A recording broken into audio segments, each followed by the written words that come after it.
జై శ్రీరామ్. అందరికీ నమస్కారం. ఈ నెల ఆగస్టు 16వ తేదీన శ్రావణ శనివారం నాడు కృష్ణాష్టమి వచ్చింది. శ్రీకృష్ణుడు విష్ణుమూర్తి అవతారం కాబట్టి శ్రావణ శనివారం నాడు కృష్ణాష్టమి రావడం చాలా విశేషం. కాబట్టి ఈ రోజున శ్రీకృష్ణుడిని పూజించిన, విష్ణుమూర్తిని పూజించిన కోటి జన్మల పుణ్య ఫలితం లభిస్తుంది. మీకు మీ కుటుంబానికి 7 తరాల ఐశ్వర్యం సిద్ధిస్తుంది. సకల పాపాలన్నీ తొలగి మీ కుటుంబానికి సకల సౌభాగ్యాలు వరిస్తాయి. ఎంతో అద్భుతమైన ఈ కృష్ణాష్టమి నాడు శ్రీకృష్ణుడిని ఎలా పూజించాలి, పాటించాల్సిన విధి విధానాల గురించి ఈ వీడియోలో తెలుసుకుందాం. ముందుగా ఈ వీడియోకి ఒక లైక్ కొట్టి మా ఛానల్ని సబ్స్క్రైబ్ చేసుకోండి. లైక్ కొట్టడం మాత్రం అస్సలు మర్చిపోకండి. అలాగే జై శ్రీరామ్ అని కామెంట్ చేయండి. విష్ణుమూర్తి 8వ అవతారమే శ్రీకృష్ణుని రూపం. శ్రీ మహావిష్ణువు దశావతారాల్లో శ్రీకృష్ణ అవతారానికి చాలా ప్రాముఖ్యత ఉంటుంది. శ్రావణ బహుళ అష్టమి నాడు రోహిణి నక్షత్రంలో శ్రీకృష్ణుడు జన్మించాడు. శ్రావణ శనివారంతో కలిసి వచ్చిన కృష్ణాష్టమి నాడు భక్తి శ్రద్ధలతో శ్రీకృష్ణుడిని పూజిస్తే గోదానం చేసినంత పుణ్య ఫలితం, అలాగే కురుక్షేత్రంలో బంగారం దానం చేసినంత ఫలితం దక్కుతుందని మన బ్రహ్మాండ పురాణం వివరిస్తుంది. కాబట్టి ఈ కృష్ణాష్టమి నాడు ప్రతి ఒక్కరూ ఇంట్లో దీపారాధన చేసుకోండి. శ్రీకృష్ణుడిని గాని విష్ణుమూర్తిని గాని తప్పనిసరిగా పూజించాలి. పూజ చేసే ఆడవారు తెల్లవారుజామునే నిద్రలేచి ఇంటిని శుభ్రం చేసుకుని ఇంటి ముందు ముగ్గులు వేసి ఇంట్లో దీపారాధన చేసుకోవాలి. ఇంటి గడపలకు పసుపు రాసి ఇంటి గుమ్మానికి మామిడి తోరణాలు కట్టుకోండి. శ్రీకృష్ణుడిని మీ ఇంట్లోకి ఆహ్వానిస్తూ మీ ఇంటి గుమ్మం బయట నుండి మీ పూజ గది వరకు శ్రీకృష్ణుడి పాదాలు ముగ్గుతో వేయండి. ఇలా చేయడం వల్ల శ్రీకృష్ణుడు ఖచ్చితంగా మీ ఇంట్లోకి అడుగు పెడతాడు. పూజ గదిని శుభ్రం చేసి దేవుని పటాలకు కుంకుమ బొట్లు పెట్టి శ్రీకృష్ణుడిని అలాగే విష్ణుమూర్తిని పసుపు రంగు పుష్పాలతో అలంకరించండి. అలాగే ఈ కృష్ణాష్టమి నాడు ప్రతి ఒక్కరూ పసుపు రంగు వస్త్రాలను ధరించండి. జాతకంలో ఉన్న దురదృష్టం తొలగిపోయి విపరీతమైన అదృష్టం కలిసి వస్తుంది. ఇక పూజ ప్రారంభించే ముందు పూజ గదిలో ముగ్గు వేసి దీపారాధన చేసుకోవాలి. విశేషంగా ఈ కృష్ణాష్టమి నాడు దీపంలో 5 ఒత్తులు వేసి ఆవు నెయ్యితో దీపారాధన చేయండి. విశేషమైన ధనలాభం, ఐశ్వర్యం కలిసొస్తాయి. అలాగే కొబ్బరి నూనెతో దీపారాధన చేస్తే విపరీతమైన అప్పుల బాధలన్నీ తొలగిపోతాయి. తులసి దళాలంటే శ్రీకృష్ణుడికి చాలా ప్రీతికరమైనవి కాబట్టి కృష్ణాష్టమి రోజున దీపారాధన చేసేవారు విష్ణుమూర్తిని అలాగే శ్రీకృష్ణుడిని తులసి దళాలతో పూజించండి. అఖండ ఐశ్వర్యం ప్రాప్తి కలుగుతుంది. ఇక శ్రీకృష్ణుడికి నైవేద్యంగా వెన్న ముద్ద, అటుకులు, పాలతో తయారు చేసిన స్వీట్లు, పండ్లు ఇలా ఏదో ఒకటి నైవేద్యంగా సమర్పించండి. శ్రీకృష్ణుడికి అత్యంత ఇష్టమైన వెన్న ముద్ద కాబట్టి వెన్నను నైవేద్యంగా సమర్పిస్తే మీ కుటుంబంలో సుఖ సంతోషాలు ఏర్పడతాయి.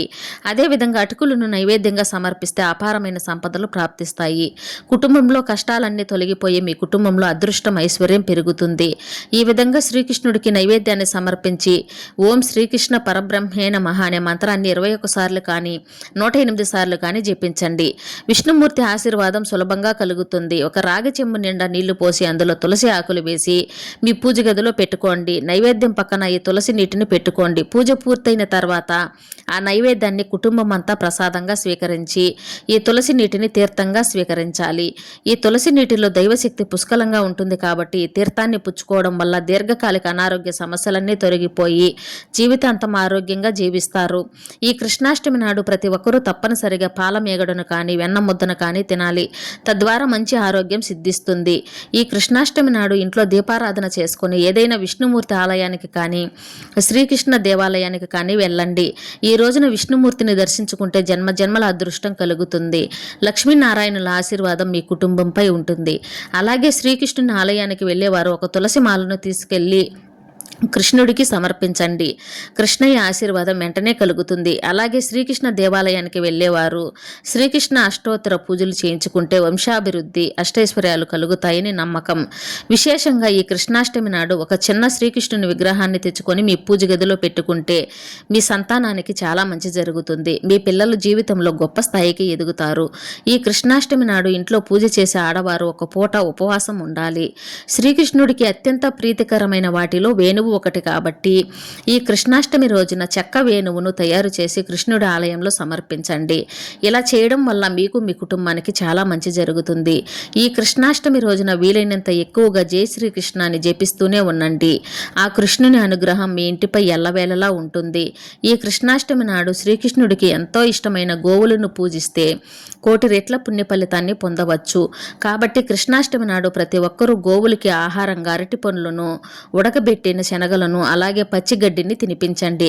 తద్వారా జన్మజన్మల అదృష్టం కలిసి వస్తుంది. ముక్కోటి దేవతల ఆశీర్వాదం తక్షణమే సిద్ధిస్తుంది. నెమలి ఈకులంటే శ్రీకృష్ణుడికి చాలా ఇష్టమైనవి కాబట్టి మీ జీవితంలో ఏమీ లేని స్థాయి నుండి గొప్ప స్థాయికి ఎదగాలనుకుంటే ఈ కృష్ణాష్టమి నాడు మీరు డబ్బు దాచుకునే ప్రదేశంలో 3 నెమలి ఈకలను పెట్టుకోండి. ఆకస్మిక ధనలాభం సిద్ధిస్తుంది. మీ ఇంట్లోకి డబ్బు రావడం ప్రారంభమవుతుంది. జీవితంలో ఉన్నత స్థాయికి ఎదుగుతారు. మీ ఇంటికి ఉన్న వాస్తు దోషాలన్నీ దూరం అవుతాయి. అలాగే భార్యాభర్తల మధ్య గొడవలు ఉన్నవారు ఈ కృష్ణాష్టమి నాడు మీ పడక గదిలో నెమలి ఈకలు పెట్టుకోండి. భార్యాభర్తల మధ్య కలహాలు తొలగిపోయి ప్రేమానురాగాలు పెరుగుతాయి. అదేవిధంగా ఈ కృష్ణాష్టమి నాడు ఉట్టి కొడితే చాలా మంచిది. సాయంత్రం సమయంలో స్నేహితులందరూ కలిసి ఉట్టి కొట్టే కార్యక్రమాన్ని నిర్వహించండి. ఉట్టి కొట్టే కార్యక్రమాన్ని నిర్వహిస్తే ఐశ్వర్యం శ్రేయస్సు కలుగుతుందని నమ్మకం. ఈ రోజున కృష్ణుడిని పూజించే భక్తులు శ్రీకృష్ణుడి విగ్రహం మీ ఇంట్లో లేకపోతే ఒకవేళ కలశం మీద కొబ్బరికాయ పెట్టి కొబ్బరికాయ చుట్టూ పసుపు వస్త్రాన్ని కట్టి కన్నయ్య రూపంగా భావించి ఇంట్లో పూజ చేసుకోవచ్చు. అలాగే ఈ కృష్ణాష్టమి నాడు సంతాన గోపాల వ్రతాన్ని ఆచరిస్తే పిల్లలు లేని వారు సంతాన భాగ్యం కలుగుతుందని, వివాహం కాని వారికి త్వరగా వివాహం జరుగుతుందని పండితులు సూచిస్తున్నారు. ఈ కృష్ణాష్టమి నాడు భక్తి శ్రద్ధలతో భగవద్గీతను చదివితే చాలా మంచిది. ఈ విధంగా శ్రీకృష్ణుడిని పూజిస్తే సకల పాపాలు తొలగిపోయి మోక్ష ప్రాప్తి కలుగుతుందని స్కంద పురాణం వివరిస్తుంది. జై శ్రీరామ్, జై శ్రీకృష్ణ.